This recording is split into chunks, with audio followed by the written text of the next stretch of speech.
Hello, beautiful community. Lori Montry here. Last week, I offered a video about the food police and its role in your weight loss journey. The big takeaway from that video was the only person who knows what to feed your body is you. And by dropping the shoulds and the rules that we've blindly taken on with respect to food, we can access our individual body wisdom, which will tell us exactly how to feed ourselves to meet our goals and have a nourishing relationship with food. In this video, I want to turn our attention to a tool that can help you change your restrictive mindset and break free from the food police. If you haven't had a chance to watch that previous video about the food police, you might want to hit that one first, and this one will make a lot more sense and be more helpful. So I want to start by saying all of the work I do with people incorporates the Nuaria Method, which rests on the well-understood principle that our thinking creates our emotions, which in turn create our behavior. Trying to take action that's inconsistent with our thinking is very difficult. It requires willpower. It feels like a struggle. So rather than trying to meet our goals by diving in and trying to change our behavior, it's much easier and more effective to first change your thinking. Then you find yourself effortlessly taking the action that is consistent with who you want to be instead of who you've been in the past. So let's talk about how you can use the Nuaria Method to change your thinking when it comes to the food police, food rules. Okay. The first step is to explore where you got your food rules, because when you can step back and see where they came from, you can see that they're just messages that you heard repeated time and time again. They're not really the truth. They've just been hammered in to your mind. And so that's why it can be hard to overcome them.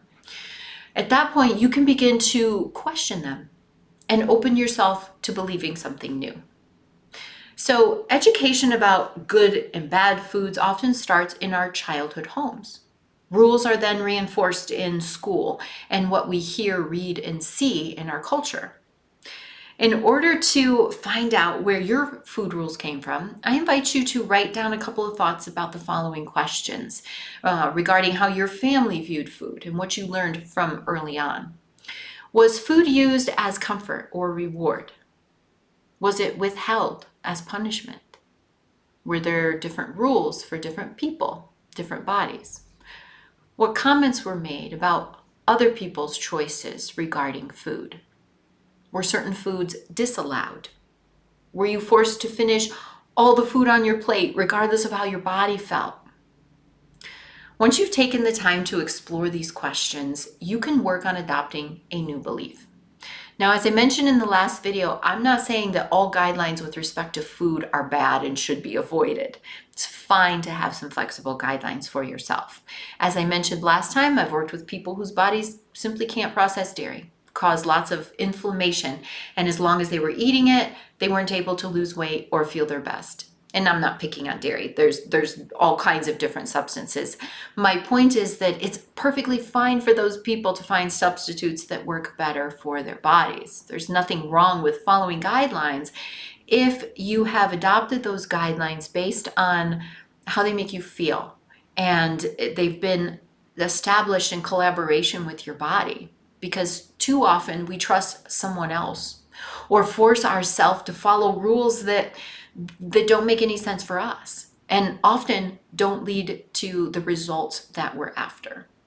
All of the nutrition guidance I give people is derived from their own body because that's the most effective and satisfying way to go about meeting your goals. So back to the tool that we're talking about here. Adopting a new attitude about food and restriction can be a little challenging if you have believed that restriction was important, or if you believe somewhere, maybe even on a subconscious level, that following certain food rules makes you a good girl.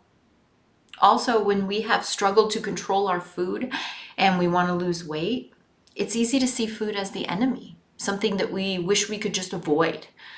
But the truth is, food is a beautiful part of our lives. It nourishes us, right? It keeps us alive. When we have a relaxed, grateful, even joyful attitude about food and its place in our lives, we can begin to see it as a friend as opposed to something we should try to avoid. It's time to stop denying ourselves, whether in thought or actuality, and begin nourishing ourselves. In truth, there's no such thing as a good or a bad food. Yes, of course, some food supports health more than others, but food is not morally good or bad. And you cannot be good or bad based on your food choices. It's long been recognized that food has the power to heal and support us. Nutrigenomics is an emerging area of science which explores the idea that food is information which is communicated to our genes.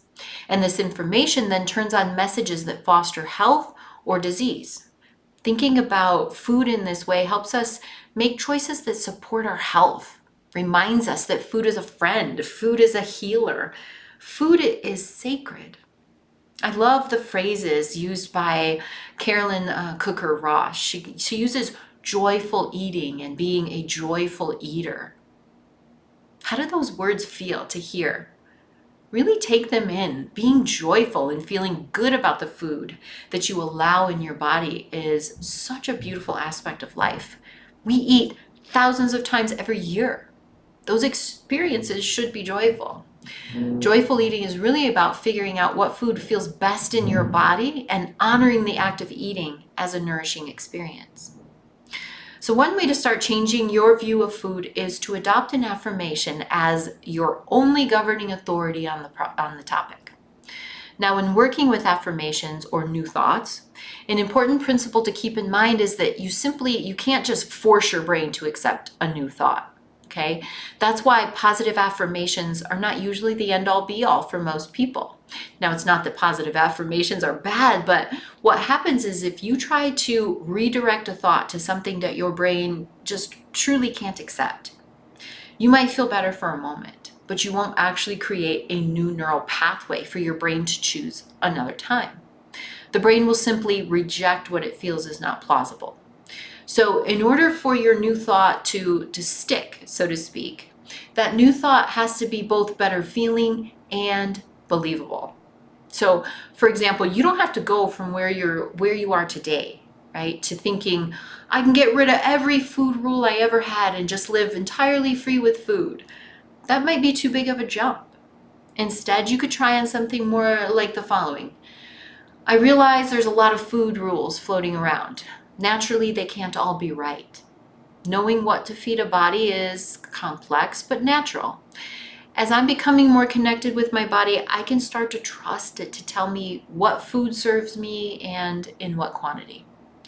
Or you could try on, I have all the knowledge about what to feed my body. I can slowly let go of rules that come from outside me and embrace my own unique wisdom.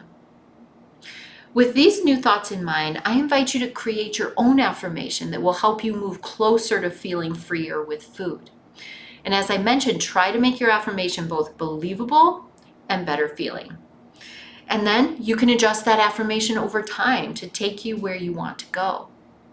And once you feel good about your affirmation, try reading it every day. Put it somewhere where it will remind you of what you're striving for. Use it whenever you notice your old thoughts about right and wrong food choices coming in. Your old thinking is deeply ingrained, so it may take some time before your new way of thinking feels easy and natural. But focusing on the source, you can create your new mindset around food restriction.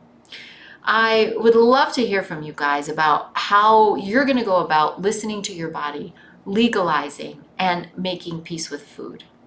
And if you want to learn more about how to achieve your desired weight by developing a nourishing relationship with food, I invite you to sign up for free access to my Freedom channel, which is a site dedicated to a free and nourishing relationship with food and body and living a life of authenticity.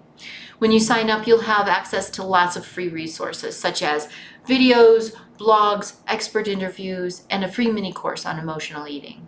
So message me, let me know how you're doing. Good luck with getting rid of the food police.